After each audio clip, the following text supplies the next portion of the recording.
একটি গাধা ভারী একটি লবণের বোঝা পিঠে নিয়ে একটি নদীর পাশ দিয়ে হেঁটে যাচ্ছিল। বোঝাটি এতটাই ভারী ছিল যে তার খুবই কষ্ট হচ্ছিল। হঠাৎ তার পানি পিপাসা লাগলো। নদীর পাড়ে দাঁড়িয়ে পানি খেতে গিয়ে পা পিছলে নদীতে পড়ে গেল, যার কারণে তার পিঠে থাকা বোঝায় কৃত সেই লবণগুলো নদীর পানিতে মিশে বোঝাটি হালকা হয়ে গেল।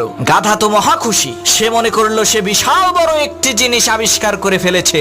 সে ভেবেছিল নদীর পানিতে নামলেই মনে হয় বোঝা হালকা হয়ে যায়। পরের দিন সেই গাধাটি বড় একটি তুলার বোঝা পিঠে নিয়ে ক্লান্ত হয়ে গেল। পথিমধ্যে একটি নদী দেখে সে খুবই খুশি হলো। হোঁচট খাওয়ার ভান করে সে নদীর পানিতে বসে পড়লো। এতে করে সেই গাধার পিঠে থাকা তুলার বোঝাটি নদীর পানিতে ভিজে আরো ভারী হয়ে গেল, যার কারণে সেই গাধাটি আর উঠে দাঁড়াতে পারলো না। ওই গাধার মতো কিছু পাপী আছে যারা নিজেদেরকে ওই গাধার মতোই বহুত বড় জ্ঞানী আর বুদ্ধিমান মনে করে, কিন্তু কয়েকদিন পরে এমন ধরা খায় উঠে দাঁড়ানোর আর শক্তি থাকে না।